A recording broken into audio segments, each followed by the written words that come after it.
America की Delaware university में professor Muqtedar Khan भी इस वक्त हमारे साथ जुड़े हुए हैं। मुक्तदर खान साहब, एक काम कूल किलर कहा है ट्रंप ने राष्ट्रपति प्रधानमंत्री मोदी को। इसके अलावा भी बड़ी सारी बातें कही हैं, सख्त भी कहा है, फरिश्ता भी कहा है। कैसे देखा जाए? देखिए, डोनाल्ड ट्रंप ने जो वो बात कही कि देखो देखने में तो फरिश्ते लगते हैं, लेकिन when it comes to negotiations ये बहुत ही किलर हैं। और तो बेसिकली वो तारीफ कर रहे थे Donald Trump prime minister Modi की कि वो बहुत टफ नेगोशिएटर है।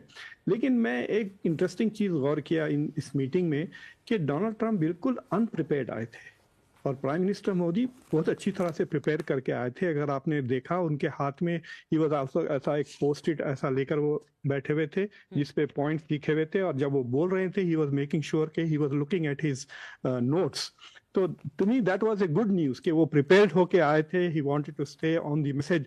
और डोनाल्ड ट्रंप मतलब ना तो क्वाड का जिक्र किया ना किसी का, वो G2 की बात कर रहे थे, which if he did it deliberately तो वो इंडिया के लिए परेशानी की बात है कि क्वाड का जिक्र नहीं किया, इंडो पैसिफिक की बात नहीं की, लेकिन G2 यानी अमेरिका और ईरान अमेरिका और चाइना के बीच में जो एक नया ग्लोबल ऑर्डर का विजन बाज लोग कह रहे हैं, उसका जिक्र उन्होंने किया, which should be troubling to prime minister Modi.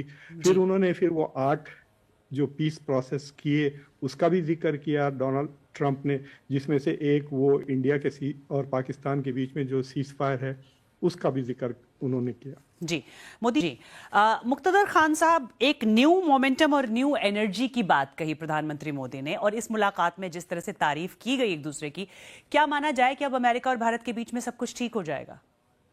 नहीं, मुझे लगता है कि देखिए, प्राइम मिनिस्टर मोदी की काफ़ी क्रिटिसिज्म हुई थी कि ऑपरेशन सिंदूर के बाद पाकिस्तान ने डोनाल्ड ट्रंप को थैंक किया था for the cease fire efforts के लिए। और अगर आप डॉक्टर जयशंकर का ट्विटर अकाउंट देखें तो उसमें ही एक्नॉलेज कि उनकी बात रूबियो के साथ हुई, फिर रूबियो की बात अजीत डोवल के साथ हुई, फिर JD वैंस की बात प्राइम मिनिस्टर मोदी के साथ हुई, और फिर डोनाल्ड ट्रंप ने अनाउंस किया सीज फायर। तो इंडिया ने बिल्कुल एक्नॉलेज ही नहीं किया कि अमेरिका कोई रोल अदा किया ही नहीं। तो उसके that was one of the reasons जिसके वजह से टेंशन इतना बढ़ गया था। तो आज आप गौर करें, प्राइम मिनिस्टर मोदी ने शिकायत नहीं की, जैसा डॉक्टर जयशंकर ने कहा कि मैं अपने फोन कॉल पे रूबियो से दोबारा कहा कि हम बहुत सख्ती से प्रोटेस्ट करते हैं, स्ट्रॉन्ग प्रोटेस्ट लफ्ज इस्तेमाल किया। लेकिन मोदी जी ने सिर्फ ये कहा कि देखिए सी फेयरर्स हमारे बहुत ज़्यादा है और उनकी जानें खतरे में हैं and they should be protected. ये नहीं कहा कि आपने किया, ये नहीं कहा कि आपने माफ़ी भी नहीं मांगी, ये भी नहीं कहा कि आपने कंडोलेंसेस नहीं दिए। एक रिपोर्टर ने ये सवाल किया और डोनाल्ड ट्रंप जिस तरह से जवाब दे रहे थे, या तो उनको पता नहीं कि इंडिया के 3 सेलर्स मारे गए, या he did not acknowledge it. ही वो ऐसा समझ रहे थे कि जैसा कि कोई प्रॉब्लम ये है और मैं ये प्रॉब्लम इंक्लूड कर लूंगा ईरान के साथ, जैसा कि ईरान मार रहा है सी फेयरर्स को। So it sounded as if कि हाँ, ये मुद्दा भी हम आपके लिए ये मुद्दा इंपॉर्टेंट है, तो मैं ये मुद्दा भी शामिल कर लूंगा इन नेगोशिएशन। ये नहीं कहा कि वी रिग्रेट इट या we shouldn't have done it.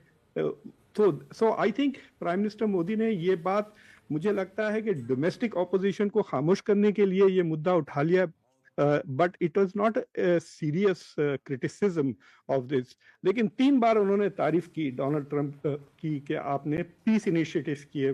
मैं तो जब पहली बार देख रहा था तो मुझे लगा कि क्या ऐसा लग रहा है कि कहीं मोदी जी इनको नोबेल प्राइज के लिए नॉमिनेट तो नहीं करने वाले हैं। बट ये सवाल उठेगा कि if India wants to be the global voice of the south, तो अमेरिका की ये जंग is illegal by American standard, by international law. लेकिन उसके बारे में मोदी जी ने कुछ नहीं कहा, और जो दूसरी चीजें हुए जैसा कि वो जहाज आयरिस दीना के बारे में कुछ नहीं कहा। So I think he was trying to patch up. ये कह सकते हैं कि मोदी जी ने पूरी कोशिश की to patch up. Donald Trump का बोल नहीं सकते। उनसे जब सवाल पूछा गया क्वाड के लिए क्या इंडिया आएंगे, he did not give a firm answer. He said जी बिल्कुल, और कई मामलों पर उनकी चुप्पी